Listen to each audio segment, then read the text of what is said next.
الحمد لله وكفى وسلام على عباده الذين اصطفى اما بعد سورہ کہف کے 5 قصوں میں ہمیں بہت سارے سبق سکھائے گئے۔ پہلا قصہ اصحاب کہف کا ہے، ایسے جس میں سمجھایا گیا کہ لوگوں، اگر تم وقت میں ہو کہ جب تمہارے پاس وسائل کم ہیں اور ایمان کو بچانا مشکل ہو گیا ہے اور ڈر ہے کہ سوسائٹی زبردستی تمہیں فسق و فجور میں مبتلا کر دے، اس نے کفر کے اندر گھسیٹ لے جائے، تو تم اپنے ایمان کو بچانے کے لیے ایمان کسی کہف کے سمت جڑ جانا۔ کہف کے ساتھ جڑنے سے تمہارا ایمان سے بچ سلام نہیں رہے گا اور تم سوسائٹی کے برے اثرات پہلے کے ماڑکی پہ زندگی گزار لو گے۔ آج کے زمانے میں پہاڑ کے درمیان جو کوئی جگہ تھی اس کو کہف کہتے تھے اور کہلاتی۔ کے دور میں ہر وہ جگہ جو ایمان بچانے کا سبب بن سکتی ہے وہ کہف والوں کی ہے۔ مدارس کہف ہیں، اللہ خانقاہیں کہف ہیں،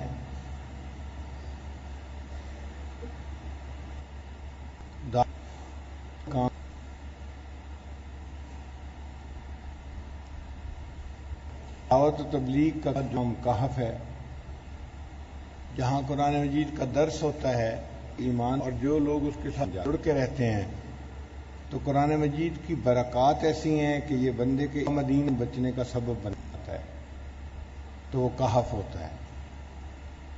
اور مکہ جانا اور یہ دونوں شہر کہف ہیں، کیونکہ آئے گا اور وہ ان شہروں میں داخل نہیں ہو سکے گا، اللہ تعالیٰ کی حفاظت ہوگی۔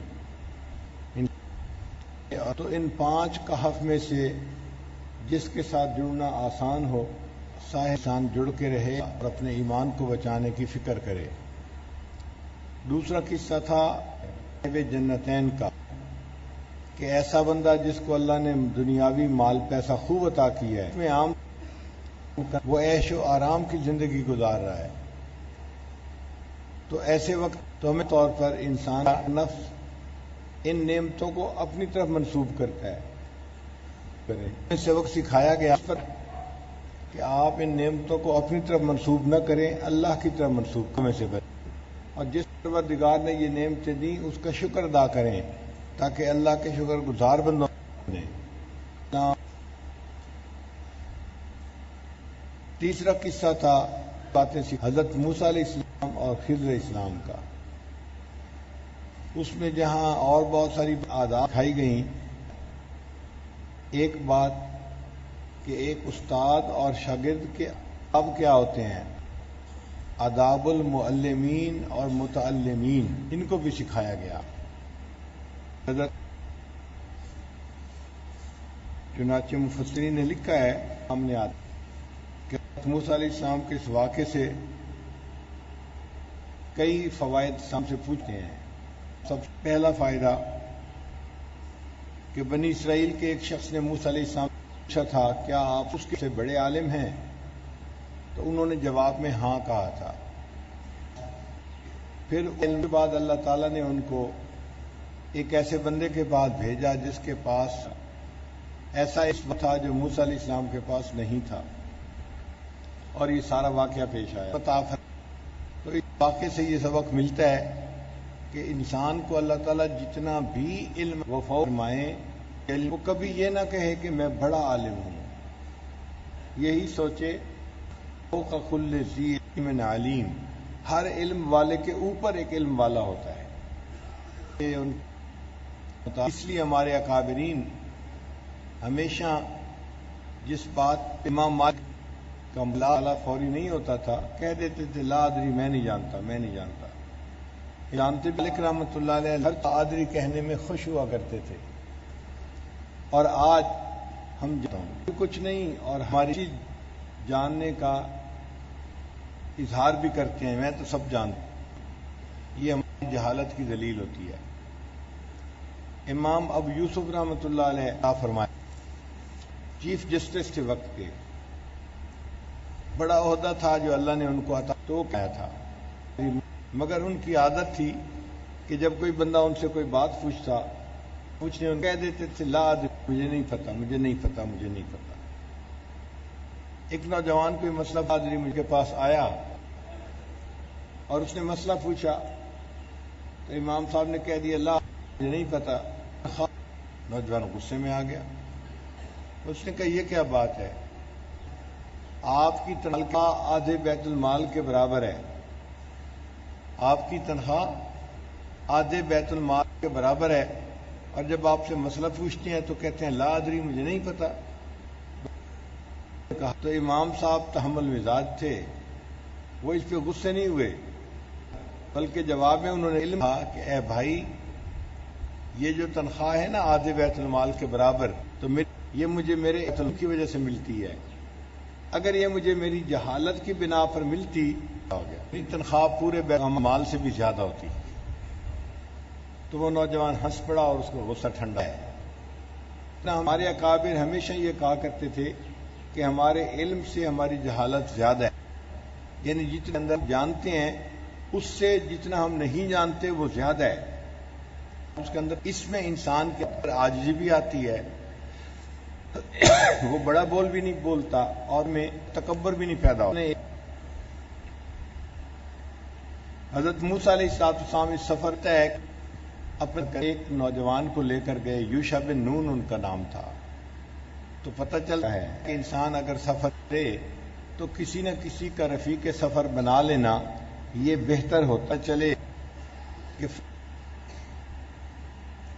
تیسری بات یہ کہ اگر شاگرد کو پتہ انسان اس فلاں استاد ہیں جن سے میں پڑھ سکتا ہوں،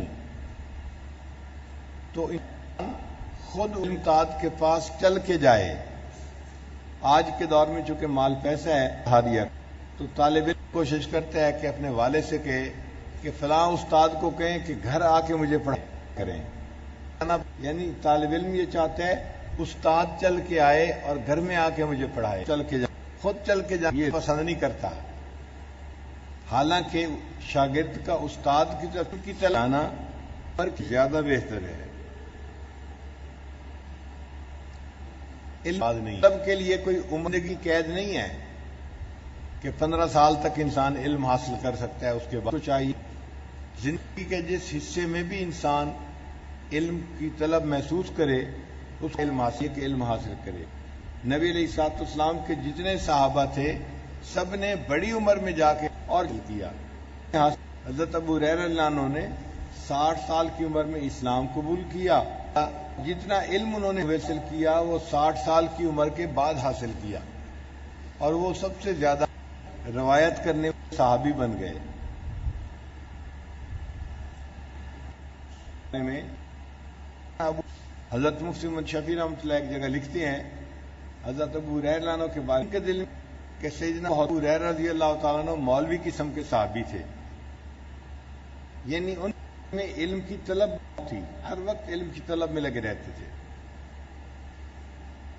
بڑے کو علم ایک مسئلہ یہ بھی یہاں سے نکلا کہ اگر کبھی بڑے علیہ السلام اپنے چھوٹے سے کوئی بڑے حاصل کرنا پڑے تو اس میں آر نہیں محسوس کرنی چاہیے۔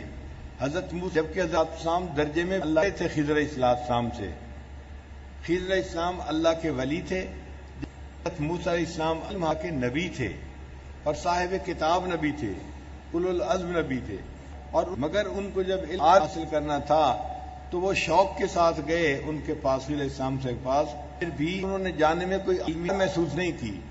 تو اس سے پتہ چلتا ہے کہ کبھی کبھی اکابر اصاغر سے علمی نفع اٹھا لیتے ہیں۔ بخاری شریف حضرت مولانا خیر محمد جالندی رحمۃ اللہ کا واقعہ سن لیجئے۔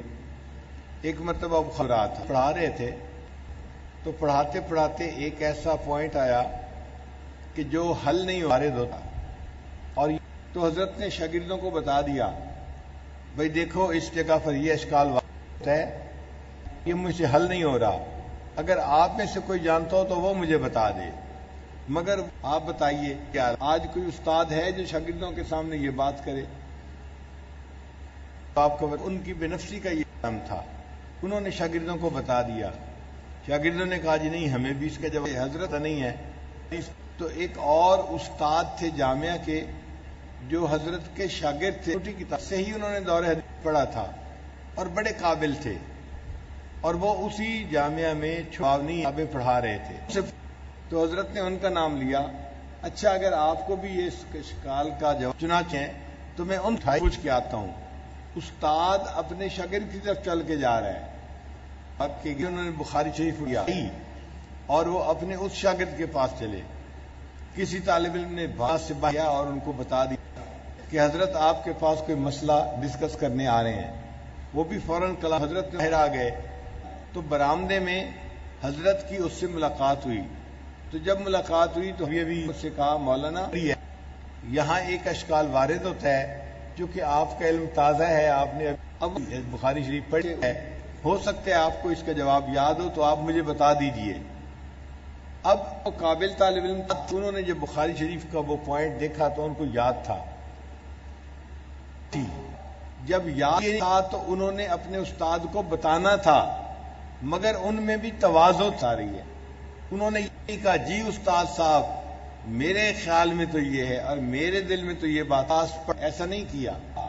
انہوں نے آگے سے جواب دیا، حضرت جب میں آپ کے پاس یوں پڑھتا تھا اس مقام پر آپ پہنچے تھے تو آپ نے اس مقام پہ اس کا جواب دیا تھا اور اس کے بعد اس کا جواب بتا دیا، اپنی طرف منسوب نہیں کیا، آپ میں بتا رہا ہوں جب میں آپ کے پاس پڑھتا تھا اس وقت جب آپ اس جگہ پر پہنچے تھے تو اس کا یہ جواب دی تھا، یعنی اس علم کو استاد کی طرف منسوب کیا، اپنی طرف نہیں کیا، یہ اصل علمیت ہوتی ہے۔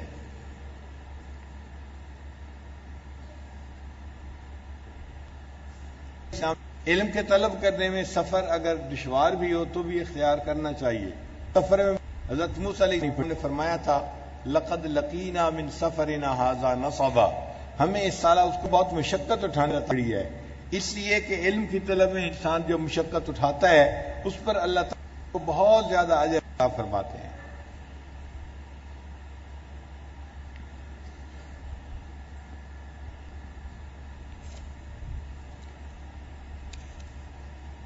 حضرت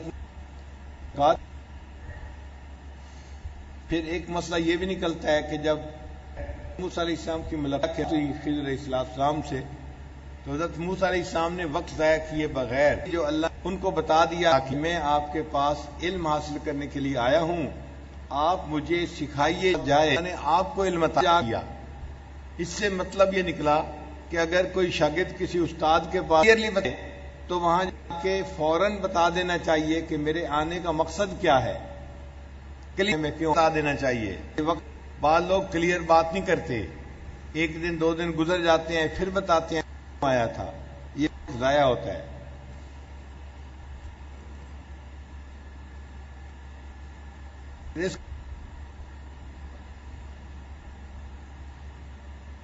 ہو جائے قصے سے یہ بھی پتہ چلتا ہے کہ اگر شاگرد سے کوئی غلطی ہو تو استاد اچھے طریقے سے اس کو سمجھائے، تنبیہ کرے، مناسب جیسے حضرت موسیٰ علیہ السلام نے بات پوچھی جو نہیں صبر کی تو خضر علیہ السلام نے فوراً ان کو جواب دیا الم اقل انک لن تستطیع معی، کیا میں نے نہیں کہا تھا کہ آپ میرے ساتھ صبر نہیں کر سکیں گے؟ اور اگر شاگرد غلطی کرے استاد اپنے تنبیہ کا لیول ذرا بڑھا دے، مگر جواب ضرور دے۔ اگر کو تنبیہ ہی رہنا چاہیے، غصہ نہیں کرنا چاہیے، شاگرد غصہ نہ 1000 مرتبہ بھی چھے تو اچھا استاد وہ ہوتا ہے جو اس کو 1000 مرتبہ بتائے اور غصہ سکتا ہے، اس لیے کہ ذہنی سطح ہر ایک کی مختلف ہوتی ہے۔ کوئی ایسا بھی شاگرد ہے کہ جس کو ایک دفعہ بات سمجھنا آتی ہو، بار بار سمجھانی پڑتی ہو، تو اگر بار بار سمجھانی پڑ رہی تو اس پہ دل تنگ نہیں کرنا چاہیے، بلکہ بتاتے رہنا چاہیے۔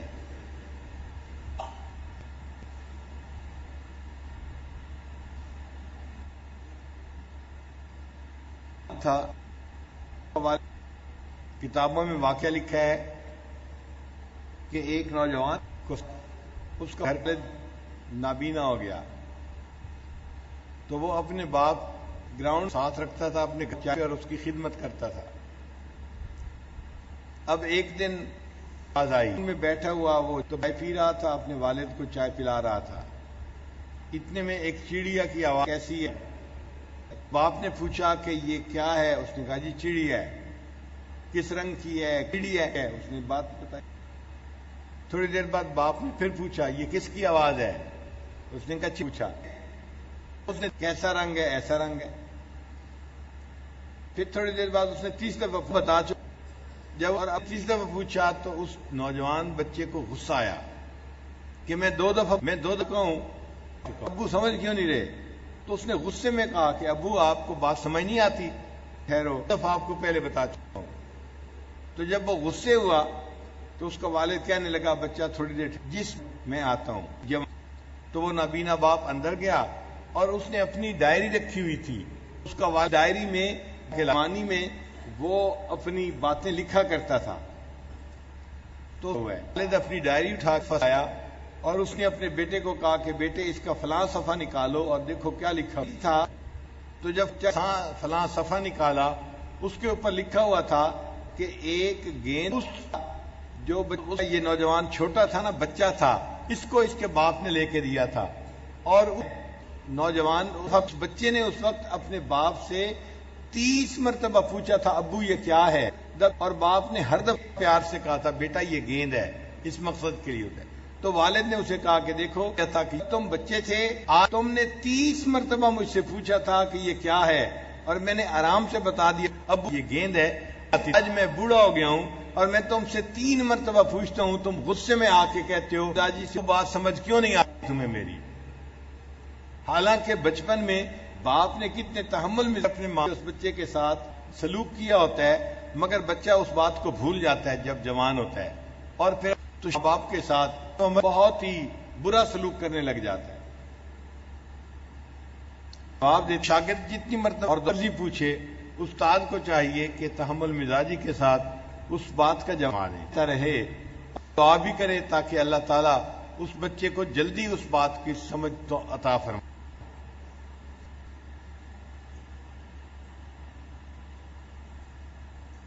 ضائع پھر اگر علم کا موقع سکا ہو جائے، اس کی اچھا تعلیم میں وہ ہے کہ دل میں افسوس کرے کہ میں علم حاصل نہ کر آپ سے، اور اسلام دلیل کیا ہے کہ نبی علیہ السلام پر جب وحی اتری اور علیہ وسلم نے موسیٰ علیہ السلام کا واقعہ بیان فرمایا تو حدیث پاک میں آتا ہے کہ نبی علیہ السلام نے فرمایا باتوں اگر ہمارے بھائی موسیٰ علیہ السلام صبر کر لیتے تو ہو سکتا ہے کہ خضر علیہ السلام اور اس کا بھی وضاحت کرتے، ہمیں اور چیزیں سیکھنے کا پتہ چل جاتا، موقع مل جاتا ہے۔ مطلب یہ کہ اگر علم سیکھنے کا موقع ضائع ہو تو بندے کو دل میں افسوس ہونا چاہیے۔ یہ وہ آداب اس کی جو متعلم کے ہیں اور معلم کے ہیں، اور دیکھیے یہ حضرت موسیٰ علیہ السلام کے مجید سے یہ بھی سامنے آتا ہے۔ قرآن کا ہے کا جو یہ سورہ کہف کا چوتھا قصہ ہے وہ حضرت آدم علیہ السلام ہے۔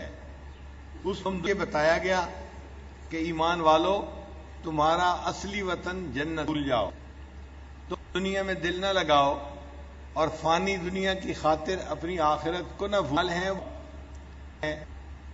والباقیات الصالحات، جو باقی رہنے والے اعمال ایسی وہ زیادہ بہتر ہے دنیا کے مال و دولت سے۔ تم آخرت کی تیاری میں لگے رہو اور کرنے زندگی گزارو کہ آخرت میں کامیاب ہو جاؤ۔ پانچواں قصہ ہے سکندر ذوالفقار کا۔ اس قصے میں دو باتیں سکھائی گئی ہیں۔ اللہ پہلی بات تو یہی کہ اگر اللہ تعالیٰ کسی بندے کو مال و دولت عطا کرے تو اس کو چاہیے کہ اللہ کے بندوں کی اللہ کے لیے نفع رسانی کا کام کرے، فائدہ کرے اللہ کے بندوں کا اللہ کی رضا کے لیے کرنے، دنیاوی شہرت یا مال و منال کے لیے نہ کرے، اللہ کی رضا کے لیے کرے۔ سکندر ذوالفقارین کو قوم نے کہا تھا ہم جمع کر کے پیسے آپ کو خراج کے طور پہ دیتے ہیں تاکہ تم، ان کہا تھا مجھے پیسوں کی ضرورت نہیں ہے، بس تم میری مدد کر دو، میں تمہارے لیے دیوار بنا دیتا ہوں تاکہ نہ پریشانی سے بچ جاؤ۔ تو اللہ کے بندوں کی اللہ کے لیے نفع رسانی کی کوشش کرتا ہے، یہ چیز اللہ کے اندر بہت پسند ہے۔ ایک سبق تو ہمیں یہ ملتا ہے، اور دوسرا سبق یہ ملتا کہ سکندر ذوالفقارین اللہ کے نیک بندے تھے، اللہ نے ان کو اسباب کا علم بھی عطا کیا تھے اور اسباب بھی دیا تھے، چنانچہ وہ اللہ کی زمین پر اللہ کا قانون لاگو کرتے ہوتا ہے، اور ایسا بندہ جو اللہ کی زمین پر اللہ کا قانون لاگو کرے اللہ کا بڑا پسندیدہ بندہ۔ ہمیں بھی چاہیے ہم اس بندے کے لیے دعائیں کریں جو ملک کے اندر کے لیے شریعت کے قانون کے نفاذ کے لیے کوششیں کر رہا ہو، اس خالی دعائیں کرنا ہم اپنے لیے واجب سمجھیں، فرض سمجھیں۔ دعا ہماری کوئی دعا اس کو نہیں ہونی چاہیے اس کی دعا سے، اس لیے کہ وہ ایک عظیم کام میں لگا ہوا ہے، ہم کریں گے اللہ کو کامیاب کرے تاکہ اس کے بدلے اللہ کی زمین پر اللہ کا قانون لاگو ہو جائے، جس کے کی طرز جمہوری نشان کج کلاہی چاہیے، بندے ہیں اسی کا بادشاہی چاہیے۔ ہم بھی یہ چاہتے ہیں اور دل میں تمنا رکھتے ہیں کہ ہمارے یہ پیارا ملک پاکستان کلمے پہ نام پہ لیا گیا، اللہ کرے کہ اس کے اندر شریعت یہ ہو جائے، ہم اس میں شریعت کے مطابق زندگی گزارنے والے بن جائیں۔ ہمارا ملک ایک نعمت ہے جو اللہ نے ہمیں عطا کی ہے، ہمیں اپنی آزادی کی قدر کرنی چاہیے، جیسے جتنی دین کی آزادی اس ملک میں ہے پوری دنیا میں کہیں نظر نہیں آتی۔ آزادی سے دین کے مدارس یہاں پر آزادی سے کام کر رہے ہیں، باقی پوری دنیا میں کہیں مدارس اتنا ازمام اور کام نہیں کر سکتے۔ ہمارے ہاں حکومت اور خطیب اپنی خودی کا خطبہ جمعہ کے دن دے سکتا ہے، باقی پوری دنیا کے ملکوں میں حکومت ہے کی طرف سے لکھا ہوا خطبہ مل جاتا ہے اور خطیب اس کو صرف پڑھ کے سنا دیتا ہے۔ یہ کتنی بڑی نعمت جو اللہ نے اس ملک میں عطا فرمائی ہے، ہمیں اس کی قدر کرنی چاہیے۔ جو لوگ پاکستانی ہیں اختلاف ہے اور پھر ملک کے خلاف باتیں کرتے ہیں وہ دھوکے میں پڑنے والے لوگ ہیں، ہمیں ان کے ساتھ آزادی ہے۔ ہمارا نظر یہ ہے یہ ملک ہمارا ہے، اللہ کی دی ہوئی نعمت ہے، ہم اسی کی قدر کریں اور اس کو دین کے لیے استعمال کریں، اور ہم ملک کے احسان ہیں، ہم پیدا ہوئے یہاں، ہم نے کھایا پیا پلا بڑے علم حاصل کی، اب کتنے احساسات ہیں ہمارے اوپر جو یہاں ہم پر ہوئے، اس لیے ہمیں چاہیے کہ ہم زندگی گزاریں اور اس ملک میں اپنی طرف سے جو اچھائی واپس لوٹا سکتے ہیں وہ لوٹانے کی کوشش کریں، بھلائی یہاں کے لوگوں کے لیے ہم خیر کا سبب بنے، کا حصہ کا سبب بنے۔ اس ملک کے ساتھ محبت رکھنا، اس کو اپنے ایمان دین کا سمجھنا چاہیے۔ تو آپ دیکھیں پوری دنیا میں کہیں بھی کچھ اگر ہوتا ہے ایک بارے میں تو سب سے پہلے کس ملک سے آواز اٹھتی ہے؟ ہمارے ملک سے آواز اٹھتی ہے۔ ایک بدبخت نے نبی علیہ السلام کے کارٹون بنا دیے تو سب سے پہلے کس ملک سے آواز اٹھی؟ کس ملک سے؟ ایک ملک نے فلم بنائی تھی نبی علیہ السلام کے بارے میں تو سب سے پہلے کہاں پر آواز اٹھی تھی؟ پاکستان سے آواز اٹھی۔ تو یہ ہمارا کتنا پیارا ملک ہے جہاں ہم خود بھی دین کے مطابق رہ سکتے ہیں، ہمیں کوئی مجبور نہیں کرتا فسق و فجور میں جانے کے لیے، اور جہاں پر ہم سیکھ بھی سکتے ہیں، دین سکھا بھی سکتے ہیں، تو ہمیں اس نعمت کی قدر کرنی چاہیے، ورنہ تو نعمت ہاتھ تو نکل جاتی ہے، بعد میں قدر آتی ہے۔ اہم یہ وہ اسباق ہیں جو ہم نے سورہ کہف کے مختلف قصوں میں سے پڑھے۔ اب آخری ایک بات اس وقت یہ سمجھ لیجئے کہ سورہ کہف ہمیں دجال کے فتنے سے بچاتی ہے۔ کیسے بچاتی ہے؟ کہ سورہ کہف کے بعد میں ایسی ذہن سازی کرتی ہے، ایسے سبق سکھاتی ہے کہ جن اسباق کو سیکھنے کے بعد انسان کے لیے ایمان کو بچانا آسان ہوتا ہے۔ پھر ہمارا دین حیا اور پاک دامنی کا دین ہے۔ آج کا کافر بے حیائی کو پسند کرتا ہے، چنانچہ آپ اخبارات میں بھی پڑھتے رہتے ہیں تہذیبوں کے کنفلکٹ آف سویلائزیشن، کہ تہذیبوں کا ٹکراؤ ہے، تہذیب چھوڑ سکتے۔ ٹکراؤ کا کیا معنی؟ ہم کہ کافر جو ہے نا وہ شراب چھوڑ سکتا ہے، جوا اچھی بری چیز ہے۔ ہم نے ایسے کافر دیکھے ہیں زندگی بھر شراب نہیں پیتے، لکھے پڑے ہوتے ہیں، کہتے ہیں جی ہم نے کبھی شراب نہیں۔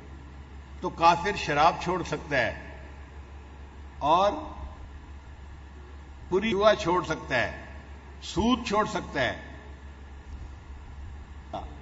اور اپنی چیز حرکتیں چھوڑ سکتا ہے، لیکن کافر دو چیزیں نہیں چھوڑ سکتا، ایک میوزک نہیں چھوڑ سکتا اور ایک زناکاری نہیں چھوڑ سکتا۔ یہ ان ملکوں میں سالوں گزرا، یہ بات ہم نے نتیجہ نکالا۔ کافر باقی ہر گناہ چھوڑ سکتا ہے، لیکن موسیقی اور زنا ہمارے ایک چیز ہے جو اس کو وہ نہیں چھوڑ سکتا، چاہے جو مرضی ہو جائے۔ تو نتیجہ یہ نکلا کہ ہم تھے اور ان کے درمیان بنیادی فرق ہے، ہم حیا کو نہیں چھوڑتے، وہ بے حیائی کو نہیں چھوڑ سکتے۔ تو یہ ہے مذہبوں کا ٹکراؤ۔ وہ جانتے ہیں مسلمان جتنا بھی آزاد وہ کہہ جائے، یہ اپنی ایک ماں بہن بیٹی کے بارے میں کبھی بے حیائی کو پسند نہیں کر سکتا، اس لیے کو کہتے ہیں کہ ہم ان کے کبھی بھی نہیں ہو سکتے۔ بھائی آپ بے حیائی کو کیوں نہیں چھوڑ سکتے؟ آپ چھوڑے بے حیائی، ناچے اور حیا والے دن کے اوپر آ جائیں۔ حیا بہتر ہے اور بے حیائی تو جانوروں والا کام ہے۔ آج امریکہ میں تحریک چل رہی ہے، اس کو ٹاپ لیس جو ہے وہ تحریک کہتے ہیں۔ ٹاپ لیس کا کیا مطلب؟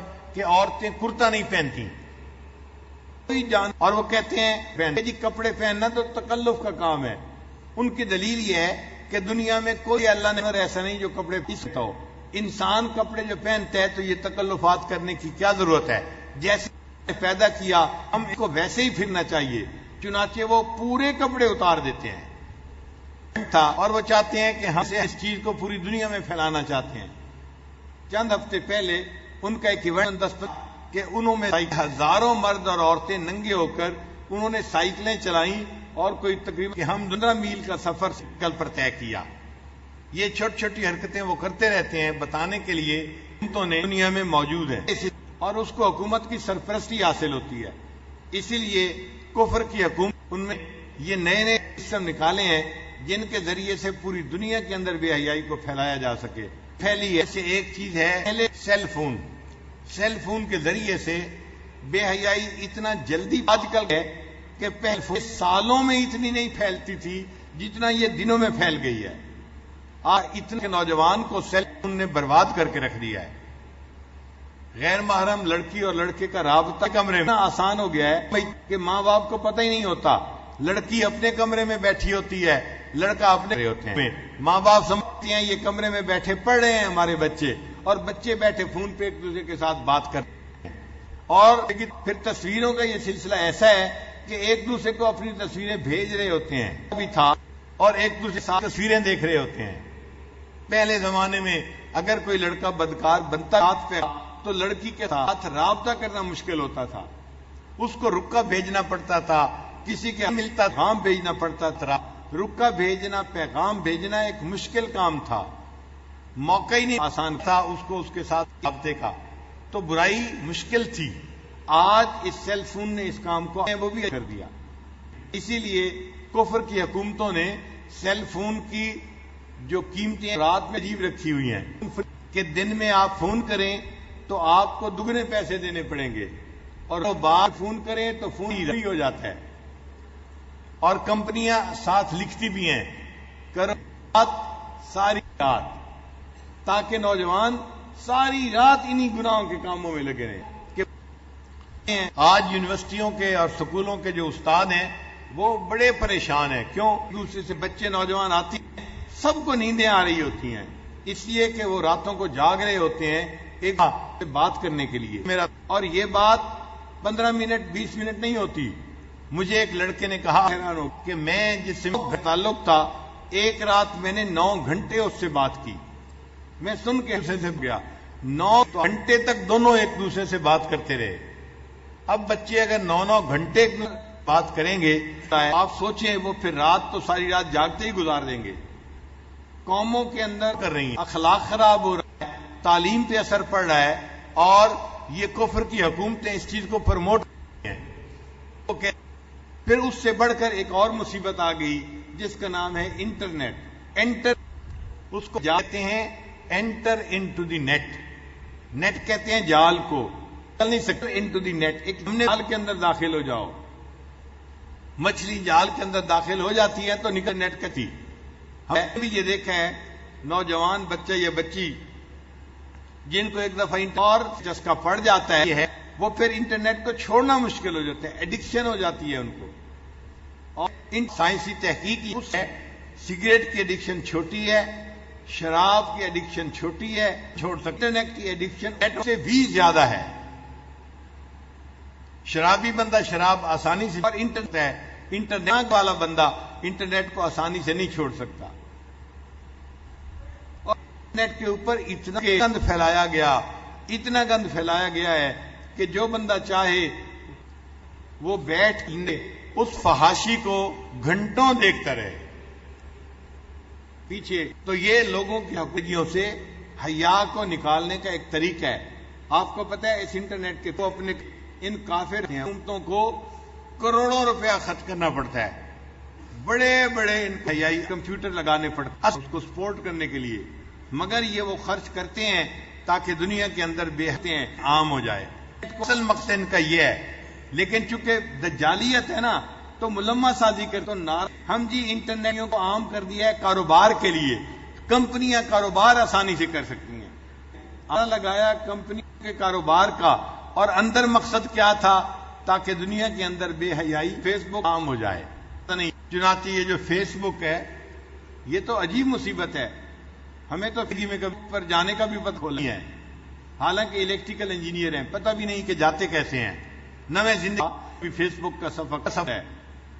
لیکن جو استعمال کرتے ہیں ان سے جب پوچھا تو انہوں نے کہا محرم کہ فیس بک کا نفع جو بندہ کھولتا ہے 3 منٹ کے اندر کسی نہ کسی غیر کی تصویر اس کو ضرور نظر آتی ہے, ایڈورٹائزمنٹ آ جاتی ہے, یا کوئی نہ کوئی لڑکی سامنے آ جاتی ہے. اب آپ بتائیں جس فیس بک کو کھولنے پر 3 منٹ کے اندر انسان آج غیر محرم کی تصویر دیکھتا ہے, اس فیس بک کو کھولنا جائز کہاں سے ہو گیا؟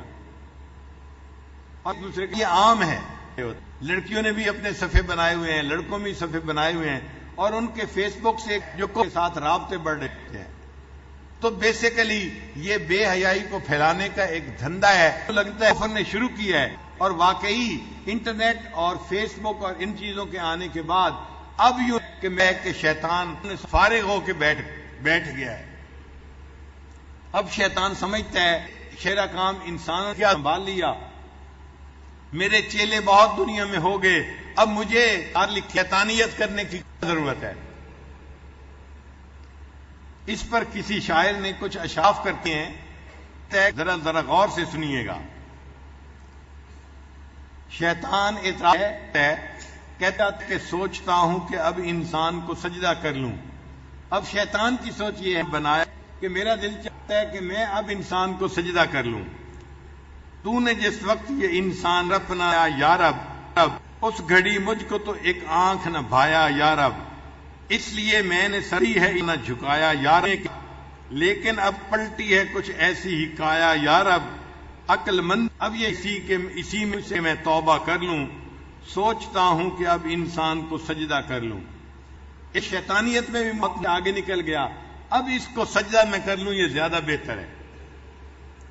ابتدان تھی بہت نرم طبیعت اس کی, قلب و جاں پاک تھے شفاف تھی طینت اس کی, پھر بتدریج بدلنے لگی خصلت اس کی, اب تو خود مجھ پہ مسلط ہے شرارت اس کی.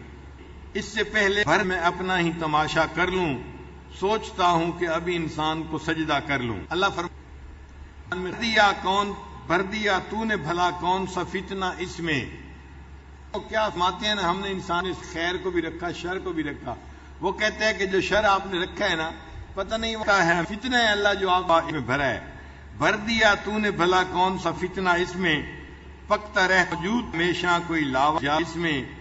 ایک ایک سانس ہے اس صورت شعلہ اس میں، آگ موجتا ہوں کیا مجھ سے بھی کو صدا اس میں.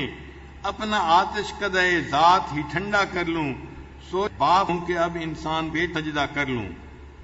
اب تو یہ خون کے بھی رشتوں سے اکڑ جاتا ہے، خود سے بھائی سے بندے سے بھی لڑ جاتا ہے. جب کبھی تیش میں ہتھے سے اکھڑ جاتا ہے، سوچتا ہوں میرے شر کا توازن سبھی بگڑ جاتا ہے. اب تو لازم ہے کہ میں خود کو بھی سیدھا کر لوں، سوچ مادھو کہ اب انسان سجدہ کر لوں. میری نظروں میں تو بس مٹی کا اسے تھا بشر کم، میری نظروں میں تو بس مٹی کا مادھو تھا بشر. میں سمجھتا میرے بھی خود سے بہت ہی کانتر، مجھ پہ پہلے نہ کھلے اس کے سیاسی جوہر. کان سوچتا کترتا ہے یہ قید بن کر، شیطانیت چھوڑ کے میں بھی یہی دھندا کر لوں. نہ چاہوں کہ اب انسان کو سجدہ کر لوں. کچھ جھجکتا ہے نہ ڈرتا گری شرماتا ہے، کچھ جھجکتا ہے نہ ڈرتا ہے نہ شرماتا ہے. نت نئی فتنہ روز ہی دکھلاتا ہے، اب تو یہ ظالم میرے بہکاوے میں کب آتا ہے. میں برا سوچ کر رہتا ہوں یہ کر کیا آتا ہے، میں برا سوچتا رہتا ہوں یہ کر لوں آتا ہے. ابھی اس کی مریدی کا ارادہ کر لوں، سوچتا ہوں کہ اب انسان کو سجدہ کروں.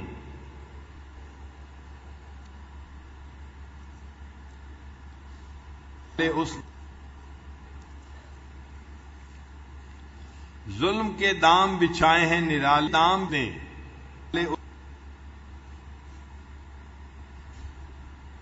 ظلم کے قید بچھائے ہیں نرالے اس نے. نت نئے پیچ مذاہب میں ہیں ڈالے اس نے، کر دیے کو اندھیروں میں اجالا اس نے.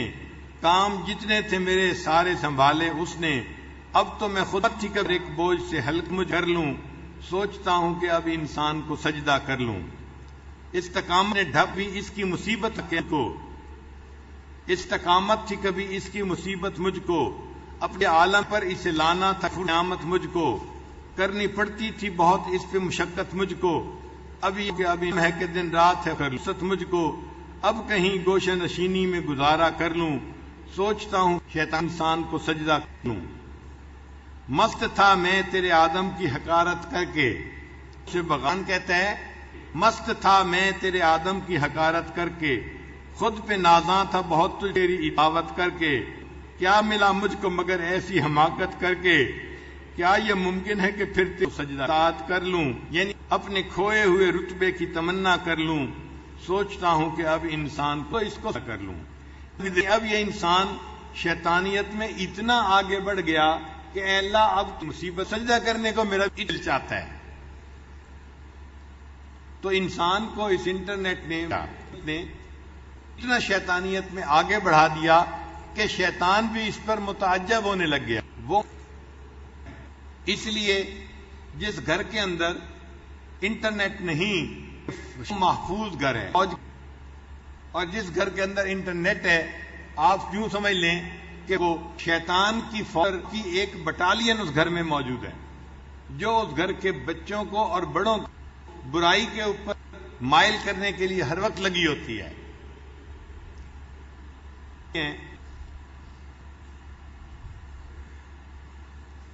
ایک سوال اکثر نوجوان پوچھتے ہیں کہ دجال کوئی انسان ہوگا یا دجال کوئی تہذیب کا نام ہوگا. واقعی یہ بڑا دلچسپ سوال ہے. پہلے بہت سارے علماء یہ سمجھتے ہیں کہ دجال کے آنے سے پہلے دجالی تہذیب ہوگی، جس کو ایک دجالی گروہ بنائے گا، یعنی ہوں گے وہ انسانی مدرود، لیکن اس دجال کی تہذیب کو وہ پروموٹ کرنے والے ہوں گے. حضرت مفتی رفیع عثمانی باتوں کے ساتھ بہت سال پہلے ایک مرتبہ بات ہو رہی تھی، تو حضرت نے فرمایا یہ کہ اگر احادیث سے صراحتاً یہ پتہ نہ چلتا کہ دجال انسان ہوگا تو ملیت کہہ دیتا کہ امریکہ نہیں بہادر دجال ہے. اس لیے کہ جو دجال نے کام ہے وہیں سے شروع ہو رہا ہے اور پوری دنیا کے اندر پھیل رہا ہے. اور وہاں پر کون؟ اور یہ یہودی بیٹھے ہوئے ہیں. یہ یہودیوں کا گروہ یہ دجال کے ایجنٹ سمجھ لیں. نکال کے وہ دجالیت کی تہذیب کو دنیا کے اندر پھیلا رہے ہیں. عورت کو بے پردہ کرنے کے لیے گھر سود ہے رہے ہیں. مسجد کے شانہ بشانہ نعرہ یہ ہے، اور حقیقت میں عورت کو بے پردہ کرنا مقصود لگائے، عورت کو گھر نکالنا مقصود ہے تاکہ ہم اس کو کھلونا بنا کے استعمال کر سکیں. مگر ناریت ہے شانہ بشانہ، اور اس کے اوپر جو ہے حقوق نسواں کا نعرہ لگایا. یہی تو دجالی کہ نعرہ کچھ ہوتا ہے مقصد اندر کچھ اور ہوتا ہے. آخرت سے روٹی کپڑے مکان کا نعرہ لگایا اور دنیا کے انسانوں کو آخری سے غافل کر دیا. آج مادیت کی جتنی محبت ہے یہ وہیں پیدا ہو رہی ہے دنیا میں، اور اس کو باقاعدہ آگے پھیلایا جا رہا ہے، بڑھایا جا رہا ہے.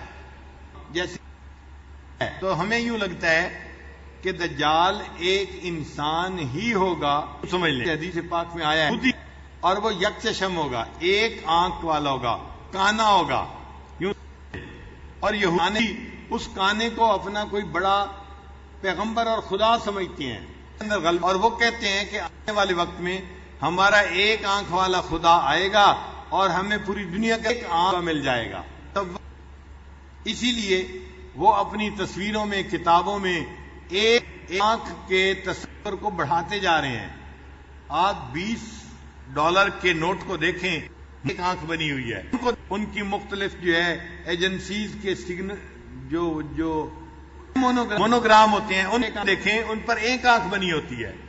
اور تو اور سعودی پولیس کا نیا ایک آنکھ نام بنا ہے، اس کے اوپر ایک آنکھ بنی ہوئی ہے. ایک آنکھ کے تصور کو دنیا میں بڑھایا جا رہا ہے تاکہ ایک دیکھیے والا بندہ جب آئے تو ایک آنکھ کا ہونا کوئی عیب نظر نہ آئے. دجالیت کی انتہا جی ہاں ابھی سے یہ کا دینا شروع کر دیا.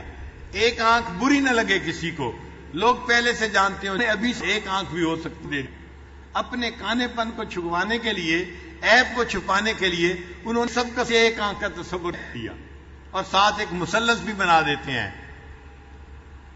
تو یہ کہ سب دجالیت ہے، اور اس کا بنیادی مقصد بندوں کو اللہ سے غافل کر دینا.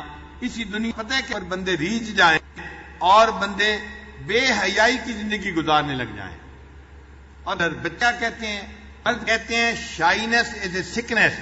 یہ جو شرم ہوتا ہے نا عورت کے اندر، جس بندے کے اندر کے اندر شرم و حیا، اس کو کہتے ہیں یہ تو ایک بیماری ہے. یعنی انسان میں شرم زیادہ کی کہتے ہیں یہ زیادہ بڑا بیمار ہے.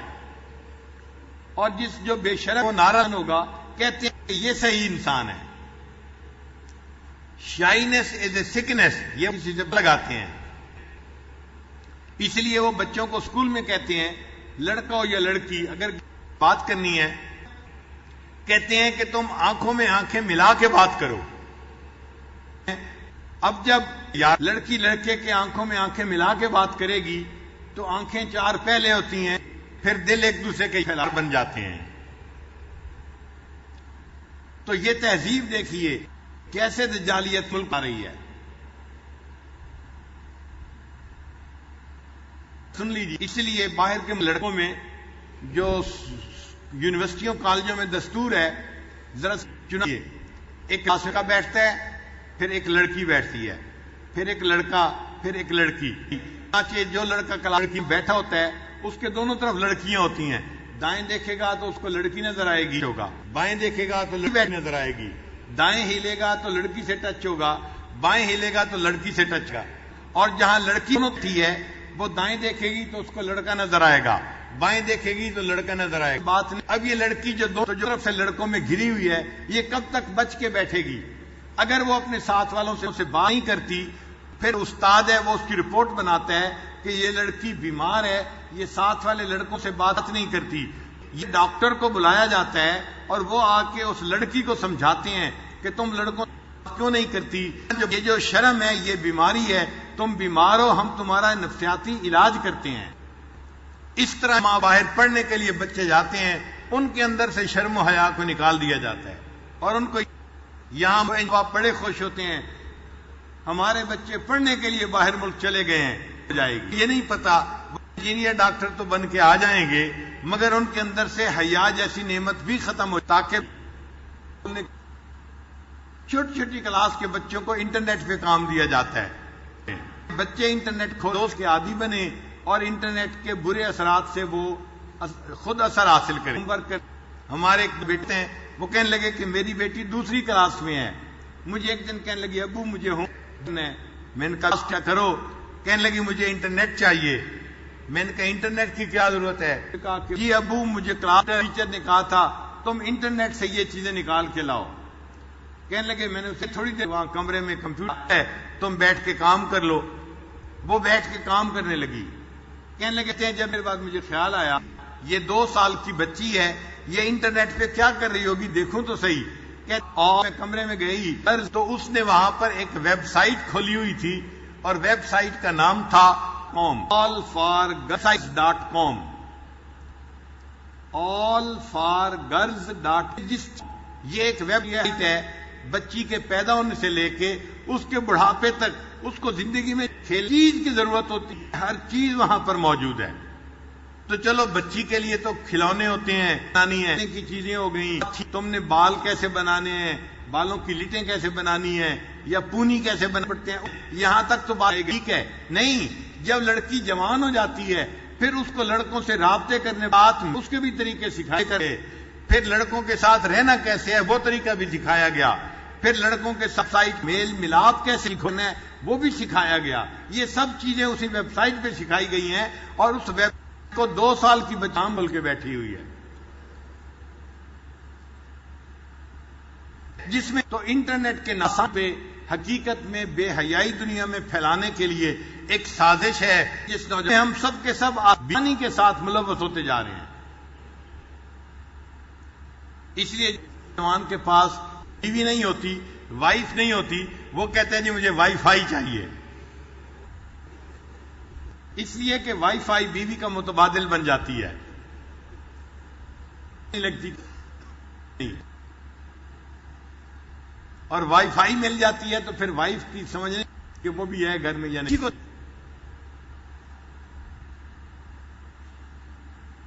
اور لگا تو یہ اس دجالیت کہتے ہیں کہ پھیلانا کچھ چاہتے ہیں مگر اوپر سے نعرہ کچھ دیا ہے، نعرہ لگایا ہم نے پوری دنیا کو ایک شہر بنا دیا ہے، ایک گلوبل ولیج بنا اتنا تم انٹرنیٹ کی پوری بزنس اچھے طریقے سے کر سکتے ہو۔ تو بزنس کے نام پر ایسا پھیلایا کہ دنیا کے اندر بے حیائی کو پھیلا دیا۔ سمجھیے یہی جعلی تہذیب ہے اور اسی سے ہمیں بچنے کی ضرورت ہے۔ تو آپ یوں دوسرے کہ دجال جس کا نام ہے نا وہ ایک بندہ ہوگا مگر اس کے آنے سے پہلے کچھ بندے اس کی تہذیب بنا دیں گے اور پوری دنیا میں اس کو پھیلا دیں گے، پھر جو دجال آئے گا اس کے لیے اپنی دجالیت کو پھیلانا اور آسان ہو جائے گا، وہ ایک چکر لگائے گا اور پوری دنیا سے بھی دجالیت پھیل جائے گی۔ ہمیں دجال سے بھی بچنا ہے اور دجالی تہذیب سے بچنا ہے۔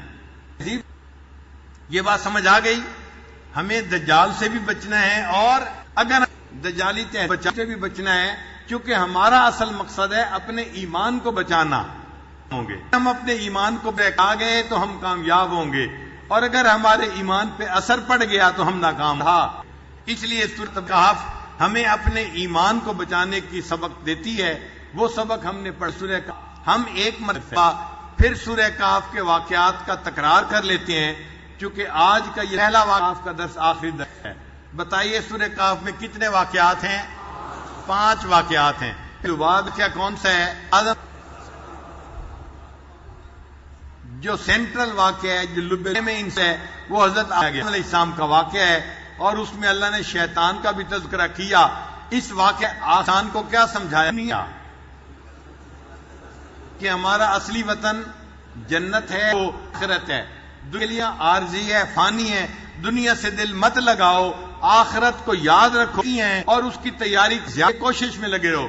والباقیات الصالحات، اور باقی رہنے والی جو نیک وہ تمہارے لیے زیادہ بہتر ہیں ان چیزوں سے جو فانی ہونے والی ہیں۔ یہ سبق ہمیں سکھایا گیا۔ التجافی عن دار الغرور والانابۃ الی دار الخلود. پھر دوسرا قصہ کون سا ہے؟ اصحاب کہف والرقیم. کہ اصحاب کہف کون تھے؟ چند نوجوان تھے جو اب اللہ تعالی ایمان کو بچانے کے لیے شہروں کو چھوڑ کر ایک کہف کے اندر چلے گئے تھے، اور وہاں پہ نہیں ہوئے. اللہ نے 300 سال کچھ زیادہ ان کو سلا دیا.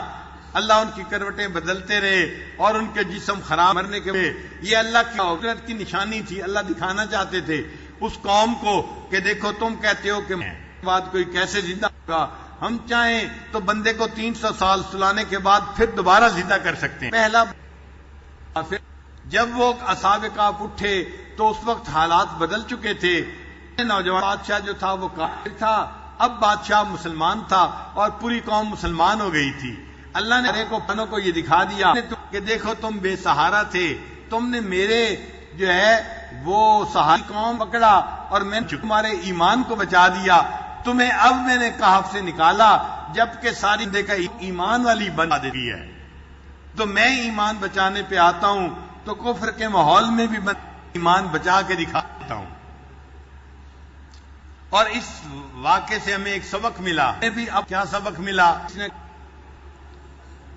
ہم اگر اپنا ایمان بچانا چاہتے ہیں ہمیں اپنے زمانے کے کسی کہف کے ساتھ جڑ کے رہنا پڑے گا. کہف کتنے قسم کے ہیں؟ کون کون سے؟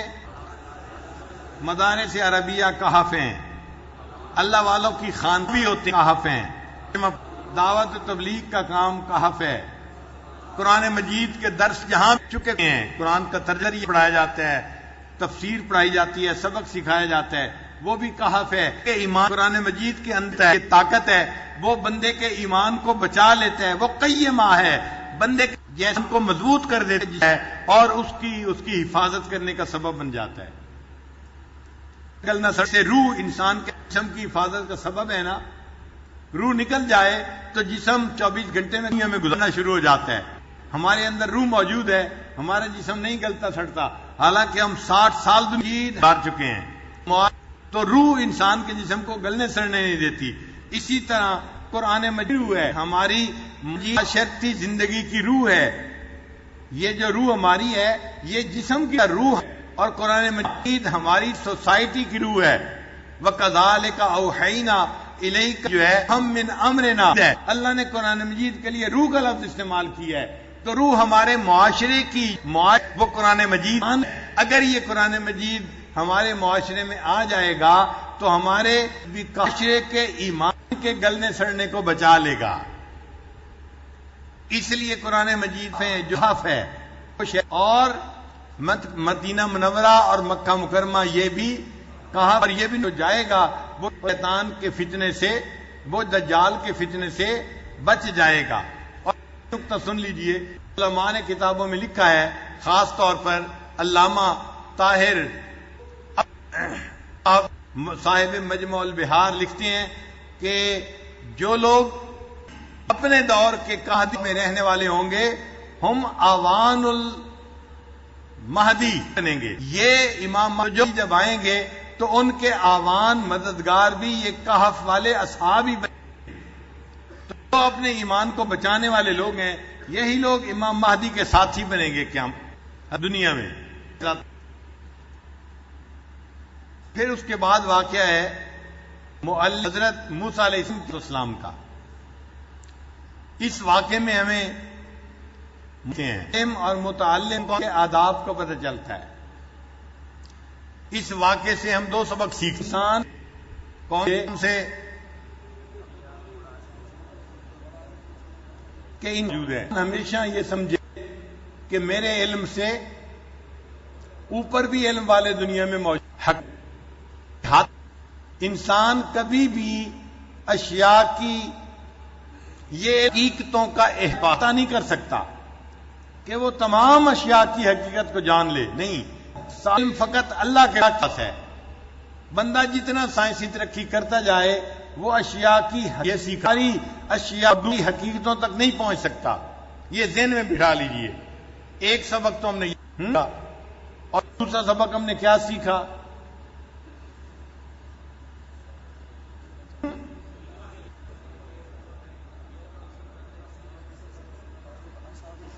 محسوس نہیں.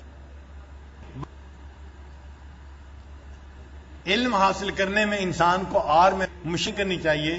بڑا ہو تو چھوٹے سے علم حاصل کرے، اگر علم نہیں تو علم کے لیے سفر اختیار کرے، مشقت اٹھائے، مگر علم کو حاصل کرنے میں لگا رہے. یہ اللہ تعالیٰ کو ایک پسندیدہ عمل ہے. سبق پھر اس کے بعد سکندر ذوالقرنین کا واقعہ آیا. اس سکندر ذوالقرنین کے واقعے میں ہم نے دو الگ ہی سیکھے. کون سے دو سبق سیکھے؟ پہلا سبق یہ سیکھا کہ اگر اللہ تعالیٰ نعمتوں کو مال عطا کرے، اس بندے کو چاہیے کہ اللہ کا شکر گزار بندہ بنے.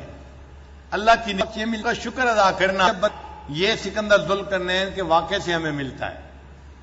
اور دوسرا سبق کو لگتا ہے اللہ جب بندے کو اختیار عطا فرمائے تو وہ اللہ کی زمین پر اللہ کے قانون لاگو کرے. زمین کس کی ہے؟ اس پہ قانون کس کا لاگو ہونا چاہیے.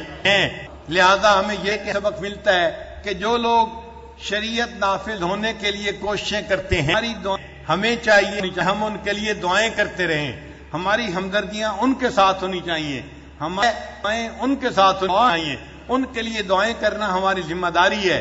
وہ لشکر غزہ ہے، ہم لشکر دعا ہیں.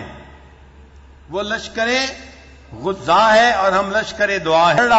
حضرت وزیر نے فرمایا ایک ہوتا ہے غازیوں کا لشکر جو آگے جا کے دشمن سے لشکر دعا ہے، وہ یہ آپ کو شہادت کے لیے پیش کر رہے ہوتے ہیں، وہ غازیوں کا لشکر ہوتا ہے. اور ایک لشکر دعا ہوتا ہے جو لوگ اپنے گھر میں بیٹھے ہوتے ہیں مگر ان کی سربلندی کے لیے دعائیں کر رہے ہوتے ہیں.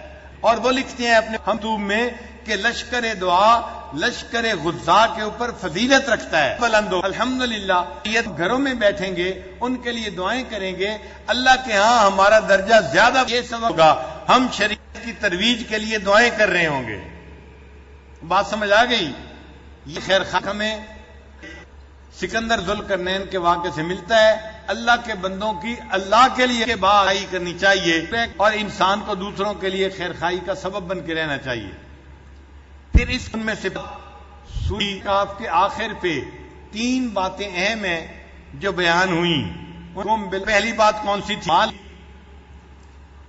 کہ اللہ تعالیٰ نے بتایا قل هل ننبئکم اٹھانے اخسرین اعمالا، کیا میں تمہیں نہ بتا دیں ہم ان لوگوں کے بارے میں جو بڑا نقصان محنت والے ہیں. یہ کون لوگ ہیں؟ الذین ضل سعیہم فی الحیات الدنیا، جن کی ساری یہ عہدیں اسی دنیا کی زندگی کے اوپر لگ جاتے ہیں اور وہ اپنی آخرت کو بھول بیٹھتے ہیں. اپنی اہم بات ہے سورہ کاف کے آخر پہ ہمیں سکھائی گئی.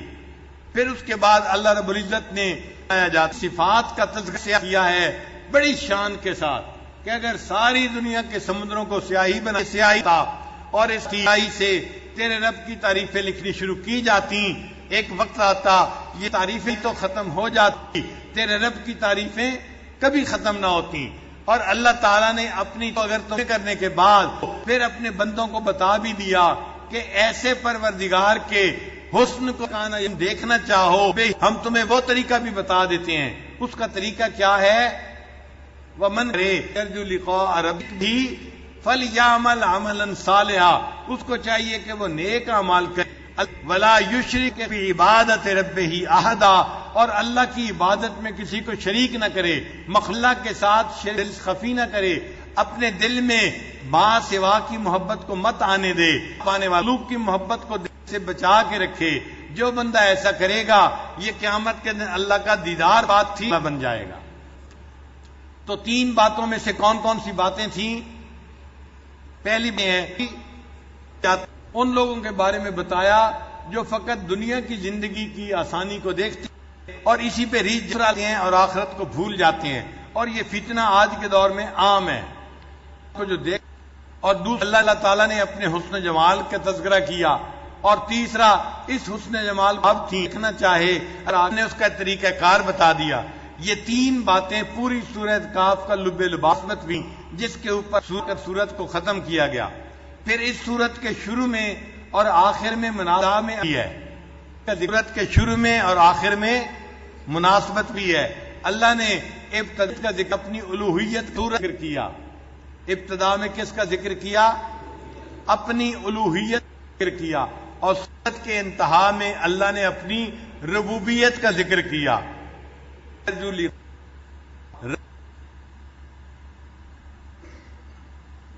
فمن کان رب ہی اپنی ربوبیت کا تذکرہ کیا. تو سورت کے شروع میں کس کا تذکرہ کیا؟ اپنے الوہیت کا کیا. اور سورت کے آخر پہ کس کا تذکرہ کیا؟ ربوبیت کا. پھر اللہ نے نام کی محبوب کا بھی تذکرہ کیا، شروع میں بھی آخر میں بھی. مگر عجیب مناسبت دیکھیے کہ شروع میں نبی علیہ السلام کو ابدیت کا تذکرہ کیا اور آخر کے اوپر نبی علیہ السلام کی بشریت کا تذکرہ کیا. ذرا انما انا بشر مثلکم، یہ اس پوری صورت کا خلاصہ اور لب لباب ہے. اب ہم کا اس کو ایک دوسرے طریقے سے سن لیجئے کہ جو سب سے درمیانی قصہ تھا حضرت آدم علیہ السلام تھا، اس قصے میں دو طرح کا امتحان تھا، ایک شکر کا اور ایک صبر کا. شکر کے ایک طرح کے آدم علیہ السلام بنا جنت میں رکھا تھا وہ نعمتوں کا شکر ادا کرے، اور صبر کا امتحان تھا کہ اور شکر کا پھل کھانے سے جو کر دیا گیا تھا. تو امتحان کتنی قسم کے تھے؟ دو طرح کے تھے، صبر کا، صبر کے شکر کا. پھر اس پہلا قصہ ہے اصحاب کہف کا، اس میں امتحان کس قسم کا تھا؟ کس قسم کا امتحان تھا؟ اس کے بعد دوسرا قصہ تھا صاحب جنتین کا، اس میں امتحان اور قسم کا تھا، یہ شکر کا امتحان تھا. پھر اس کے بعد تیسرا قصہ تھا حضرت موسیٰ علیہ السلام کرنے علیہ السلام کا. امتحان کس کا تھا؟ صبر کا امتحان تھا. اور آخری قصہ تھا سکندر ذوالقرنین کا، وہ امتحان کس کا تھا؟ شکر کا امتحان تھا. مقصد بتانے کا یہ ہے اے لوگوں کے حالات تمہیں بھی زندگی میں کرو، صبر اور شکر کے حالات میں آزمایا جائے گا. جب تم شکر اللہ سب میں ہو تو شکر ادا کرو، صبر کے حالات میں ہو تو صبر کرو. اللہ شکر کرنے والے سے بھی راضی ہے، صبر کرنے والے سے بھی راضی ہے. حضرت سلیمان علیہ السلام اللہ کی نعمتوں کا شکر ادا کرتے تھے. اللہ تعالیٰ نے قرآن حکیم میں ان کو نعم العبد کا خطاب پر خطاب دیا، میرا کتنا اچھا بندہ ہے، وہ میری نعمتوں کا شکر ادا کرتا ہے. حضرت ایوب علیہ السلام بیماری آئی، وہ نے صبر کیا.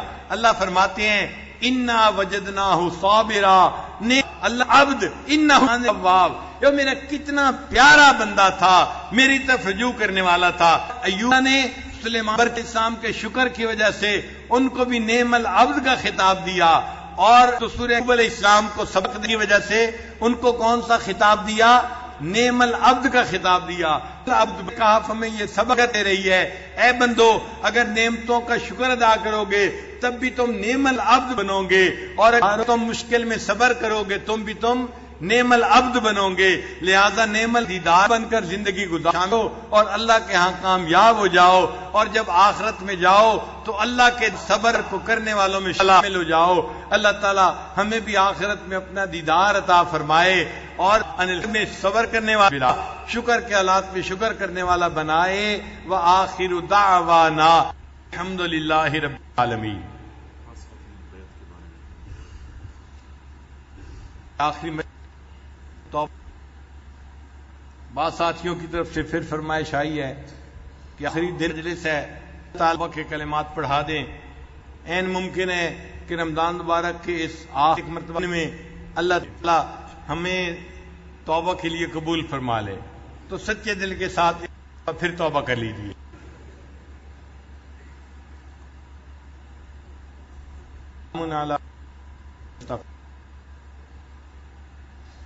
الحمدللہ وکفا وسلام علی عبادہ الذین اصطفی اما بعد. یہ کلمات سچے دل کے ساتھ پیچھے پیچھے پڑھیے. بسم اللہ الرحمن الرحیم. لا الہ الا اللہ محمد رسول اللہ. آمنت باللہ وملائکتہ وکتبہ ورسلہ اليوم الآخر والقدر خیرہ وشرہ الموت من اللہ تعالی والبعث بعد الموت.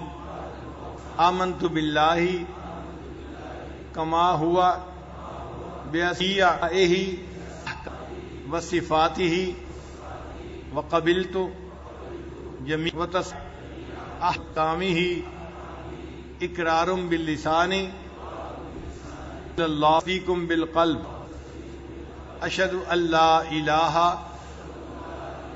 الا اللہ و اشہدو ان محمدن عبدہ ورسولہ استغفر اللہ ربی من کل ذنب رحمت واتوب الیہ برحمتک یا الراحمین۔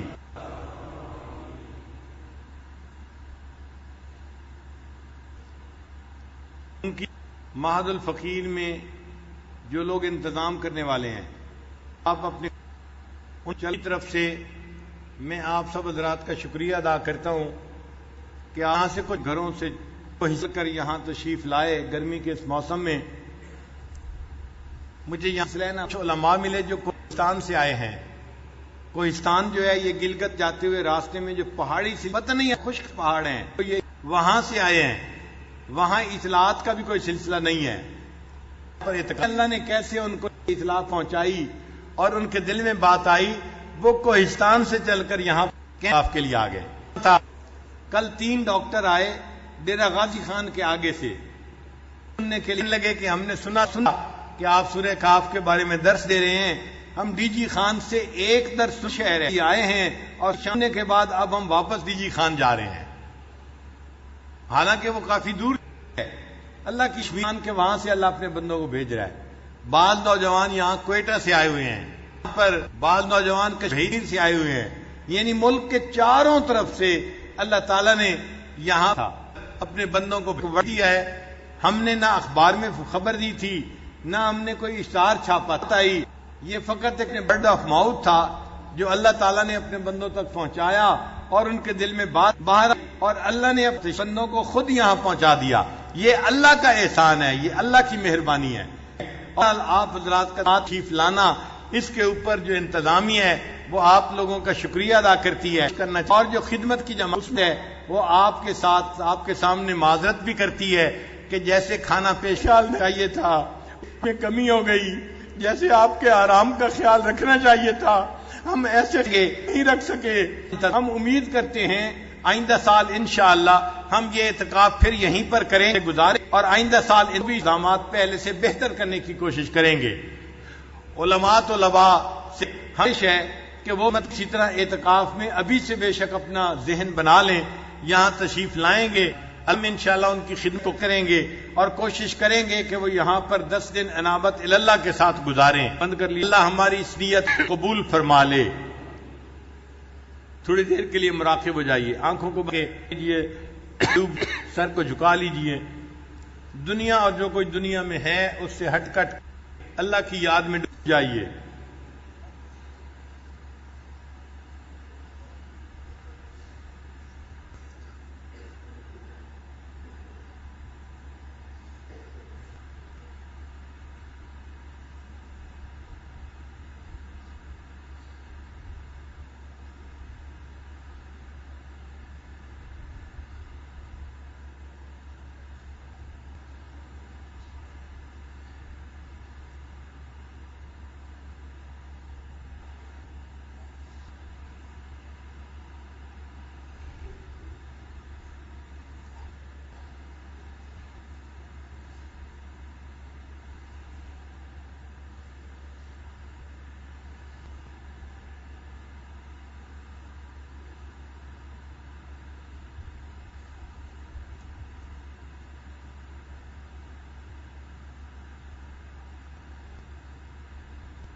لا اللہ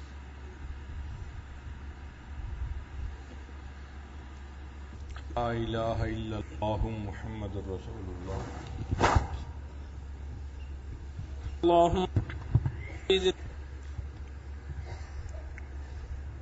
سبحان ربي الوهاب اللهم انت صل على سيدنا محمد وعلى آل سيدنا محمد وبارك وسلم الله السلام منك سلم تبارك الجلال والإكرام اللهم اغفر لنا ورحمنا تغفرك اللهم اغفر لي والمؤمنين والمؤمنات والمسلمين والمسلمات پروردگار عالم ہمارے سے کیے کبیرہ گناہ معاف فرما اللہ وہ گناہ جو ہم نے دن میں کیے معاف فرما وہ گناہ جو ہم نے راتوں میں معاف فرما اللہ وہ گناہ جو ہم نے محفلوں میں کیے معاف فرما وہ گناہ جو ہم نے تنہائیوں میں کیے ارادے فرما پروردگار عالم وہ گناہ جو ہم نے ارادوں سے کیے معاف فرما وہ گناہ جو ہم نے بنا وہ کیے معاف فرما اللہ وہ گناہ جو ہمیں یاد ہیں وہ بھی معاف فرما وہ گناہ جو ہم کر کے بھول گئے اللہ بھی معاف فرما اے میرے مولا ہم ظاہر میں بندے ہیں حقیقت میں نہایت گندے ہیں سینہ ہمارے من کی گندگیوں کو دور فرما اللہ دلوں کی ظلمتوں کو دور فرما اے میرے مولا ہمارے والوں کو اپنے نور سے نور فرما اے بے کسوں کے دستگیر اے ٹوٹے دلوں کو تسلی دینے اے خالی بھرلیوں کو بھر دینے والے اے میرے مولا آپ کے سامنے ہاتھ پھیلائے بیٹھے ہیں اللہ ان جھولیوں کو دور پور فرما پروردگار عالم ہمیں عزتوں کے بعد ذلت سے محفوظ فرما اپنے قرب کے بعد لیکری سے محفوظ فرما علم حاصل ہونے کے بعد جہالت کے کاموں سے محفوظ فرما اللہ سیدھا رستہ ملنے کے بعد بھٹکنے سے محفوظ فرما اے میرے مولا ہدایت کے بعد گمراہی سے محفوظ ہمارا پروردگار عالم جان مال کی حفاظت فرما عزت آبرو کی حفاظت فرما اللہ فرما ہمارے ایمان کی حفاظت فرما اے میرے مولا ہمیں قرضوں سے محفوظ فرما مرضوں سے محفوظ فرما ان کی اللہ جو اولاد برینہ کے طلبگار ان کو نیک صالح اولاد نرینہ عطا فرما اللہ جو صاحب اولادوں کو نیکوکار بنا فرما بردار بنا ماں باپ کی آنکھوں کی ٹھنڈک بنا اللہ اولاد کے غموں سے محفوظ فرما اولاد کے دکھوں سے محفوظ فرما اولاد کی پریشانیوں سے محفوظ ایک بندہ اے میرے مولا ہمیں اپنے مقربین بندوں میں شامل فرما اللہ اپنے نیک عزتوں میں شامل فرما اے میرے مولا آپ کے محبوب نے ہمیں آپ کا در دکھلا دیا یہ بھی بتلا دیا اللہ ہمیں کے سوا کوئی دوسرا در نہیں انبیاء بھی اسی در پہ جھکے اولیاء بھی اسی در پہ جھکے اللہ فرما بھی آپ کے در سے ملا ہے اے میرے مولا ہمیں اپنے در سے عطا فرما اللہ کبھی بھی بے سہارا نہ فرما اے میرے مولا کبھی بھی بے آسرا نہ فرما اللہ در در کے دھکے کھانے سے محفوظ فرما اللہ در در کے دھکے کھانے سے محفوظ فرما پروردگار عالم بڑی دیر سے آئے ہیں بڑی دور سے آئے ہیں اللہ بڑی امیدیں لے کے آئے ہیں کہ تیرے ایک ولی کی محفل میرے مولیں گے وہاں گزاریں گے اللہ اللہ کریں گے اللہ تو راضی ہو جائے گا اے سے آج آخری ایام ہیں اے میرے مولا اگر آپ راضی نہ ہوئے ہمارے اللہ سے راضی ہوئے ہمیں یہاں سے بھیج دیا اے میرے مولا ہم سے زیادہ پھر بدبخت کوئی نہیں ہوگا اگر آپ شکی نہیں ہوگا اے میرے مولا ویسے بھی رمضان المبارک کی آخری ساعتیں ہیں اللہ آپ راضی نہ ہوئے ہم سے مانے نہ اللہ پھر تو ہلاکت ہمارے لیے ہوگی اللہ بربادی ہو میرے مولا ہمیں ہلاک ہونے سے بچا لیجئے اللہ برباد ہونے سے بچا لیجئے اللہ تعالی ہم سے راضی ہو جائیے اللہ راضی ہو جائیے پروردگار عالم رحمت کی ایک نظر اللہ فرما دیجئے اللہ ایک نظر عطا فرما دیجئے اللہ ایک نظر عطا فرما دیجئے یہ دعا مانگنے میں ڈر بھی لگتا ہے یہ جواب نہ آ جائے رحمت کی نظر میں سمیہ پہ ڈالتا رحمت کی نظر میں بلال پہ ڈالتا تھا تم اپنے کرتوتوں کو دیکھو اپنے عملوں کو دیکھو پر اللہ ہم اقراری مجرم ہیں ہم بہت گناہگار ہیں بہت خطا کار ہیں اللہ پروردگار عالم ہمیں اپنے عملوں کے اوپر کوئی ناز نہیں آپ کی رحمت کے اوپر بھروسہ ہے کر دیجیے ہمارے ساتھ مولت کا معاملہ کر دیجیے اللہ فضل کا معاملہ کر دیجیے فضل کا معاملہ اے میرے شاہ ہم تو آپ سے فضل کے طلبگار ہیں عدل کے طلبگار تو نہیں ہیں قاضی کی مولا اپنی شان بے نیازی سے ہمیں محفوظ فرما پروردگار عالم جب آپ کی شان بے نیاز ہم گاہ اٹھتی ہے ہم لوگ 400 سال عبادت کو ٹھکرا دیا جاتا ہے۔ اے میرے مولا انہوں نے ہمارے ٹوٹے بوٹے کو قبول فرما۔ پروردگار عالم یوسف علیہ السلام کریم تھے، مولا اپنے بھائیوں کو یہ کہتے ہوئے معاف کر دیا تھا لا تثریب علیکم اليوم، اے میرے مولا آپ کے محبوب علیہ السلام کریم تھے، فتح مکہ کے موقع پہ انہوں نے بھی قریش مکہ کو اللہ لا تثریب علیکم اليوم، اللہ آپ تو سب کریموں سے بڑے کریم ہیں، آج آپ فرما دیجئے لا تثریب علیکم اليوم، لا تثریب علیکم اليوم، لا تثریب علیکم اليوم، اے میرے مولا ہمارے گناہ معاف ہو جائیں گے، فتح بخشی ملیں گی۔ پروردگار عالم اپنے بندوں پہ رحم فرما لیجئے، اللہ رحم فرما لیجئے۔ اے مولا ہم نے اس دنیا میں دیکھا جو قتل کا قیدی ہوتا ہے صدر کو رحم کی اپیل کرتا ہے، اللہ ہم بھی بڑے بڑے گناہوں کے مجرم ہیں، اے میرے مولا ہم بھی آپ قبول کر کی اپیل کر دیتے ہیں، اے میرے مولا ہمارے رحم کی اپیل قبول کر لیجئے، اے میرے مولا قضا لیجئے۔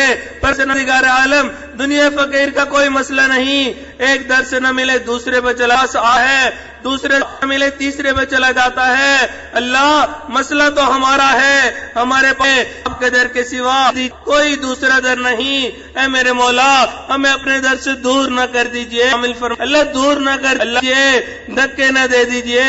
پروردگار عالم اپنے نیک بندوں میں شامل فرما لیجئے، اللہ مکروہات شرعیہ کو مکروہات طبیعیہ بنا، اللہ اپنے نیک لوگوں میں شامل فرما۔ اے میرے مولا عمر گزرتی جا رہی ہے، نماز کی حضوری کب نصیب ہوگی، سجدے اتنے حضور کب نصیب ہوگی، قرآن مجید پڑھنے کی لذت کب نصیب ہوگی، اے میرے مولا وہ تیرے ہاتھ نصیب بندے ہوتے ہیں، رات کے آخری پہر میں کھڑے ہوتے ہیں، اللہ کوئی تیرے آگے ہاتھ پھیلا کے بیٹھتا ہے، کوئی اپنے آنسو بہاتا ہے، اللہ کوئی سجدے میں سر رکھتا ہے، اے میرے مولا احرام ہمیں بھی ان خوش نصیب لوگوں میں شامل فرما۔ اے میرے مولا تیرے کتنے خوش نصیب لوگ ہوتے ہیں، پہنتے ہیں لبیک اللہم لبیک پڑھتے ہیں، اللہ کوئی تیرے گھر کا طواف کرتا، ہمیں بھی کوئی ہجر اسود میں بوسے دیتا ہے، کوئی ملتزم سے لپٹ کر دعائیں مانگتا ہے، اے میرے مولا فرمان خوش نصیب لوگ بار شامل فرما، اللہ بار بار حرمین شریفین کی حاضری کی توفیق عطا فرما، اللہ بار بار اپنے محبوب کے در کی قبولیت والی حاضری عطا فرما، اے میرے مولا حرمین شریفین کی حفاظت فرما، اللہ حرمین شریفین کی حفاظت فرما۔ پروردگار عالم قبول، آپ نے قرآن مجید اللہ فرمایا ادعونی استجب لکم، مجھ سے دعا مانگو میں تمہاری دعا کروں گا، اللہ ہم آپ سے ہی مانگ رہے ہیں، اللہ ہمارے دلوں کی نیک تمناؤں کو پورا فرما، اللہ نیک مرادوں کو پورا فرما۔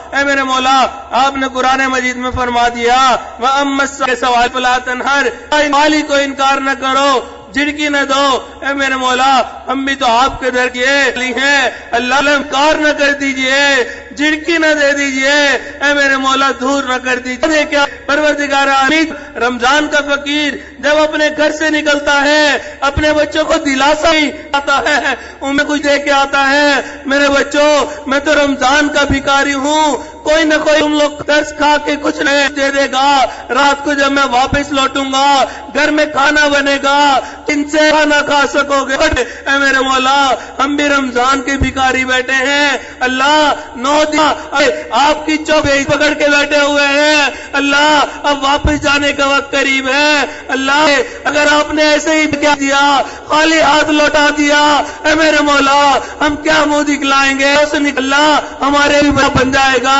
اے میرے مولا ہمیں عطا کر دیجئے۔ اللہ جب گھر ان کے اہل تھے بیوی بچے بھی موجود تھے، اللہ انہوں نے الوداع کہا تھا، اے میرے مولا اس لاکھوں میں آنسو بھی تمہارے، اللہ انہوں نے دعاؤں کا کہا تھا، اے میرے مولا اگر ہم ویسے ہی ہم نے گئے، اے میرا اللہ وہ کیا کہیں گے، کیا لینے کے لیے گئے تھے۔ پروردگار عالم بل بادشاہوں کو دیکھا ہے جب کوئی ان کے در پہ آتا ہے وہ یہ نہیں پوچھتے کیا لے کے آئے ہو، کیا لے کے پوچھا جاتا ہے کیا لینے کے لیے آئے ہو۔ اللہ آپ بھی ہم سے نہ پوچھئے کیا اللہ آئے ہو، کیا تمہارے پاس ہے، اللہ ہمارے پاس دکھانے کے لیے کچھ بھی نہیں، بخشا کالے منہ لے آئے ہیں، سیاہ دل لے کے آئے ہیں، اللہ آپ سے اپنے گناہوں کو آ کر دکھانے کے لیے آئے ہیں۔ اے میرے مولا ہم سے نہ پوچھئے گا کیا لے کے آئے ہو، اللہ دیجئے گا، مولا عطا کر دیجئے گا۔ پروردگار عالم رحم کی اپیل کرتے ہیں، رحم کی اپیل کرتے ہیں، اے میرے مولا ہم سے راضی ہو جا، اے میرے مولا بلا حساب کتاب ہمیں جا فرما۔ اگر قیامت کے دن آپ نے حساب کتاب کا ارادہ کر لیا اللہ جہنم ہمارا ٹھکانہ بن جائے گی۔ اے میرے مولا آپ کی جہنم سے ڈر لگتا ہے اللہ، آپ فرما سے ڈر لگتا ہے اللہ، اے میرے مولا جہنم سے ہماری حفاظت فرما، اللہ جنت الفردوس عطا کے عذاب، اے میرے مولا حساب کتاب سے محفوظ فرما، قبر کے عذاب سے محفوظ فرما، حشر سے محفوظ فرما، پل صراط سے گزرنا آسان فرما، اے میرے مولا اپنے محبوب کے ہاتھوں سے ہوں گے کوثر کا جام عطا فرما۔ پروردگار عالم ہم نے سنا ہے قیامت کے دن کچھ لوگ ایسے لے محبوب کے سامنے تشریف لے جائیں گے، محبوب علیہ السلام اپنا چہرہ پہ راضی دیں گے، اے میرے مولا ہمیں ان لوگوں میں شامل نہ فرما، اللہ ہمارے محبوب کا ہم سے قیامت فرما، اللہ ہمارے آقا کو ہم سے راضی فرما۔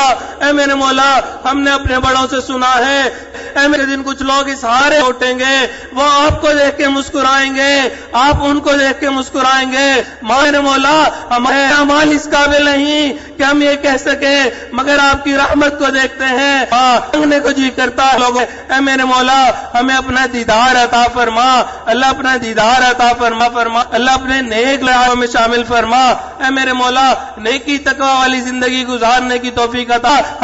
پروردگار وسلم ہم نے اس دنیا میں دیکھا کتے کے اندر وفا کی صفت ہوتی ہے، اللہ اے میں اپنے نیک لوگوں میں وفاداری کی توفیق عطا فرما، اللہ وفاداری کی توفیق عطا فرما۔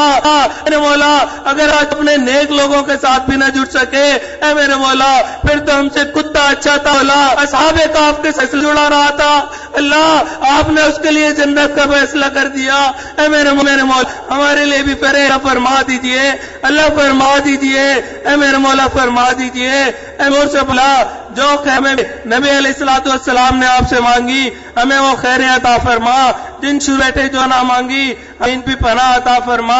پروردگار عالم حاضرین مجلس جو ہیں یہ دور پورا فرما، لوگ ان دعاؤں پہ آمین کہہ رہے ہیں، اللہ سب کی دلوں کے نیک تمناؤں کو پورا فرما، نیک حاجات کو پورا دین اللہ آپ دلوں کے بھید جانتے ہیں، جو دلوں میں پریشانیاں ہیں ان کو دور فرما، اللہ ہمارے اس کے کام کے لیے قبول فرما، اللہ دین کے کام کے لیے قبول فرما۔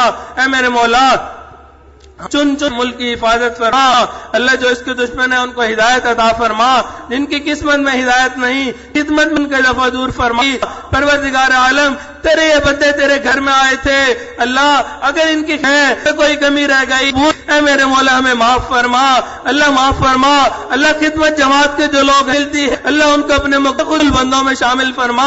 اے میرے مولا ہم نے سنا ہے عبادت سے جنت کے بندے خدمت سے راہ ملتا ہے، اللہ یہ سحری افطاری میں کھڑے ہوتے تھے آپ شامل کا خیال کرتے تھے، اے میرے مولا ان کو اپنے مقبول بندوں میں شامل فرما، اللہ نیک بندوں میں فرما۔ پروردگار عالم ہمارے حضرت عزیز احمد برکاتہم عالیہ کی صحت میں برکت عطا فرما، اللہ زندگی میں برکت عطا فرما، کام کاروبار میں برکت عطا فرما، اللہ رزق میں برکت عطا فرما، مولا قدم قدم اپنی برکت شامل حال فرما، اللہ ہر قسم کے شرور و فتن سے محفوظ فرما، اے میرے منی سے ہر قسم کے شرور اللہ فتن سے محفوظ فرما، اللہ حاسدین کے حسد سے محفوظ فرما، دشمنوں کی دشمنی کو محفوظ فرما، دوستی کے رنگ میں دشمنی کرنے والوں سے بھی محفوظ فرما، اے میرے مولا اس خان فرما قیامت تک آباد شاد فرما، اللہ اس ادارے کو دن دگنی رات چوگنی ترقی عطا ادارے سے اے میرے مولا جتنے کام یہاں چل رہے ہیں غیبی خزانوں سے ان کو پورا فرما اللہ، جو اس میرے مولا محبت کرتے ہیں ان کو بھی اپنے نیک لوگوں میں شامل فرما، اپنے محبین میں شامل فرما، اللہ پوری زندگی نیکی تقوی اختیار کرنے کی توفیق عطا فرما، اللہ ہمیں مانگنا نہیں آتا، بن مانگے ہمیں عطا فرما، اے میرے مولا بن مانگے ہمیں عطا فرما، اللہ جو ہمارے عزیز اقدات شائق رشتہ دار اس دنیا سے فوت ہو گئے ان کی مغفرت فرما، جن کے آپ نے مغفرت کر دی قرب کے اعلیٰ ترین فرما عطا فرما، خاندان کے اندر جو ہمارے بزرگ بیمار ہیں ان کو شفائے کاملہ عاجلہ مستمرہ عطا فرما، اے میرے مولا ہمیں اپنے بزرگوں سے سائے سے محروم نہ فرما، اللہ قدر دانی کی توفیق عطا فرما، اے میرے مولا بے قدروں میں نہ شامل فرما، اللہ نہ قدروں میں شامل نہ فرما، اللہ ساری زندگی کو بھی آخری وقت تک اپنے نیک لوگوں کے ساتھ جڑے رہنے کی توفیق عطا فرما، اے میرے مولا جو مانگا وہ صحیح عطا فرما، جو مانگنا چاہیے تھا نہیں مانگ سکے وہ بھی عطا فرما، صلی اللہ تعالی علی حبیبہ محمد وآلہ وصحبہ اجمعین برحمتک یا ارحم الراحمین۔